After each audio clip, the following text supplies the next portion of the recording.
लो भाई बब्बन, बन गई तस्वीर। जरा देखकर बताओ कैसी बनी है।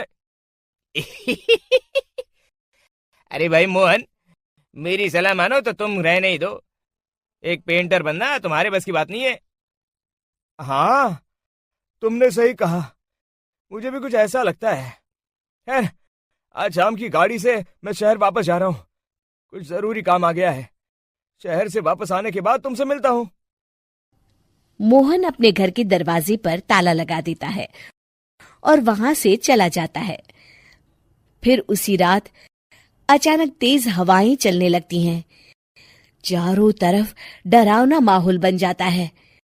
तभी मोहन की बनाई हुई पेंटिंग की वो औरत एक खतरनाक चुड़ैल में बदल जाती है और पेंटिंग से बाहर आ जाती है।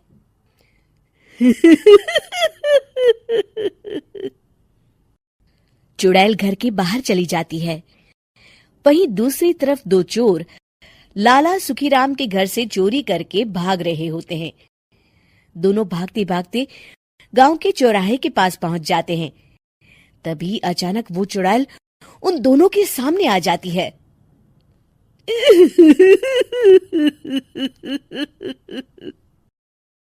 अरे मर गया रे! ये चुड़ैल कहाँ से आ गई? अरे मैंने तो तुझसे पहले ही कहा था कि आज अमावस्या की रात है। आज हमें चोरी नहीं करनी चाहिए। हाँ भाई बिल्ला, तुमने बिल्कुल सही कहा। जरा इसके दांत तो देखो, कितने बड़े हैं। चुड़ैल उन दोनों की तरफ बढ़ती है।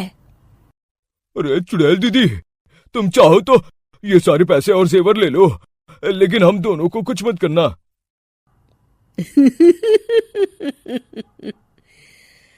पैसे और जेवर के लालच में तुम इंसान बिकते हो, हम चुड़ैल नहीं।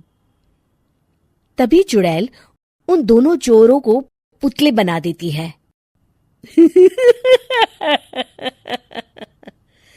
मैं किसी को नहीं छोड़ूंगी। अब कोई मुझसे नहीं बच सकता।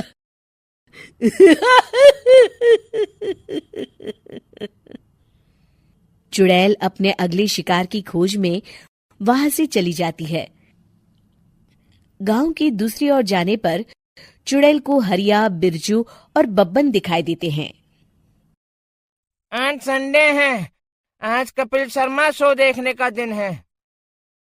जोर से बोलो। आज संडे है। मैंने नहीं सुना। आज संडे है। आज कपिल शर्मा देखने का दिन है। ये हुई ना बात।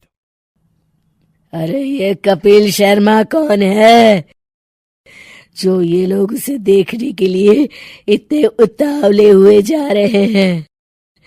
खैर, मुझे क्या, मैं अभी इन दोनों को मजा चखाती हूँ।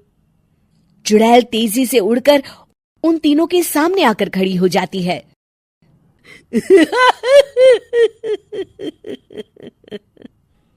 कपिल शर्मा शो बाद में देखना, पहले मुझे देख लो। बब्बन चुड़ैल को देखते ही पहचान जाता है। अरे ये तो तस्वीर वाली औरत के जैसी दिख रही है। मुझे अभी नहीं मरना है। अरे भागो रे! तीनों वहां से भाग खड़े होते हैं।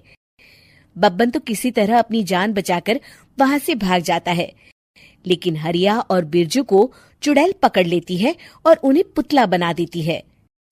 फिर चुड़ैल बब्बन को पकड़ने के लिए उसका पीछा करती है, लेकिन बब्बन उसे कहीं नहीं दिखाई देता। अरे वो मोटा तो बड़ा तेज भागता है, शायद उस तरफ गया होगा। बब्बन एक दीवार के पीछे छुपकर बैठ जाता है और चुड़ैल उसके सामने से आगे निकल जाती है। बाल बाल बच गया।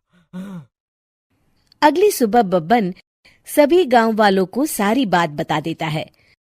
फिर उस चुड़ैल के डर से रोज शाम होते ही पूरे गांव में सन्नाटा छा जाता था और कोई भी अपने घर के बाहर नहीं निकलता था। अरे ये क्या हो गया?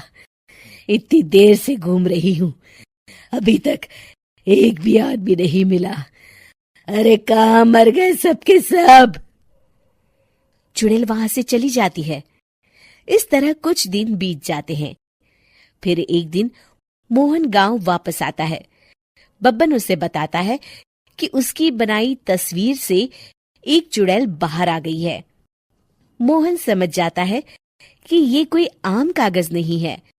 वो जो भी उस कागज पर बनाएगा वो असलियत का रूप ले लेगा। अरे मोहन भाई, अब तुम क्या करने वाले हो? मेरे पास एक बहुत बढ़िया तरकीब है। मैं इस कागज पर उस चुड़ैल की एक ऐसी तस्वीर बनाऊंगा जिसमें वो तपती धूप के नीचे खड़ी दिखाई देगी, और फिर जैसे ही सवेरा होगा वो चुड़ैल इस कागज से निकलकर बाहर चली जाएगी और सूरज की तेज धूप में जलकर राख हो जाएंगी।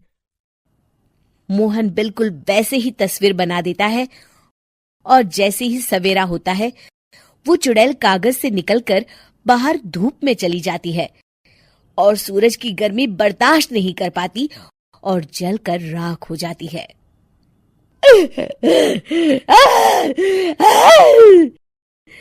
ये मुझे क्या हो रहा है? मैं सूरज की रोशनी बर्दाश्त नहीं कर सकती। मेरा पूरा शरीर जल रहा है। और इस तरह चुड़ैल के जलते ही पुतले बने सभी लोग पहले की तरह इंसान बन जाते हैं।